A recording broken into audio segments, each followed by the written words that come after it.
Okay, this is a quick video about how a few months ago I got the symptoms of the COVID virus, or what people say are symptoms of the COVID virus.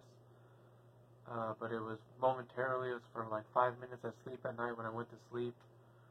And they showed me that they can use the weapon system that they have to simulate symptoms of this disease. They restricted my lungs breathing for about 5 minutes or so, and then they stopped, and I never had any symptom ever again. It was done at night, and they did this to let me know that they were using a weapon system to do it. I have received other weapons attacks, which include racing heart, heart pain, chest pain, head pain, pain in the rectum,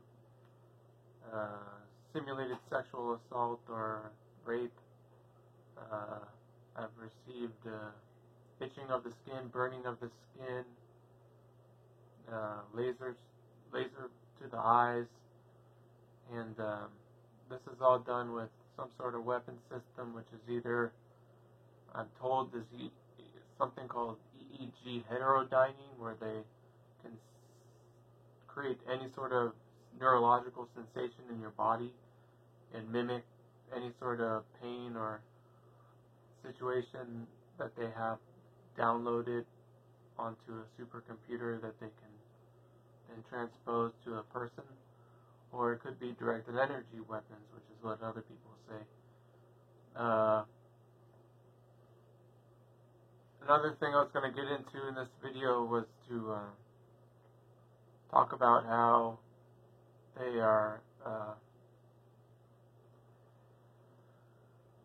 the term targeted individual uses the term surveillance abuse a lot, and spying.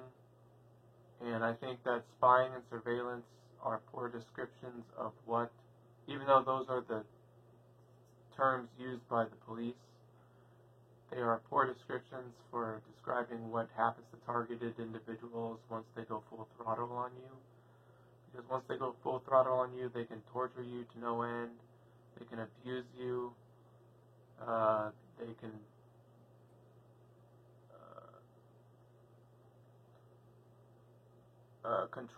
control your life, almost every aspect of your life.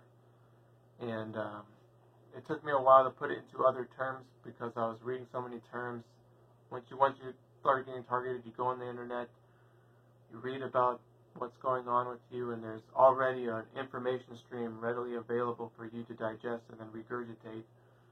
And one thing that I started to understand was that I was a victim of state-sponsored human trafficking, and essentially what they do to you meets the definition of human trafficking according to the United Nations.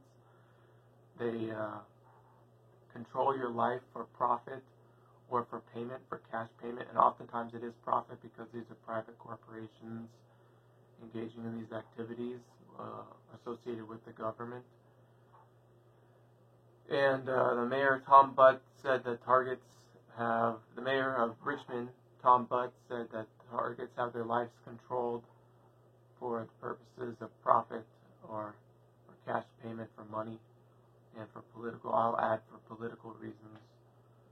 And that's one motivation. And essentially, there is, like I said before, as I've said before, there is a supercomputer system which communicates with a paramilitary force, which then carries out the way the human trafficking works. They carry out human trafficking directives trying to control the target's mind, in which they will then engage in whatever controlled activity that they monarch controllers aim for them to engage in.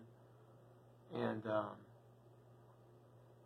once I started leveling this accusation, my program improved. They backed off what they were doing to me, and so I know that it did strike a nerve with them a little bit. So I don't know. You know, if they wanted to, they could harass me heavily and make the program like it was before. Essentially, my program started to die down in 2016. It's still ongoing. I still get the harassment and control, but they don't.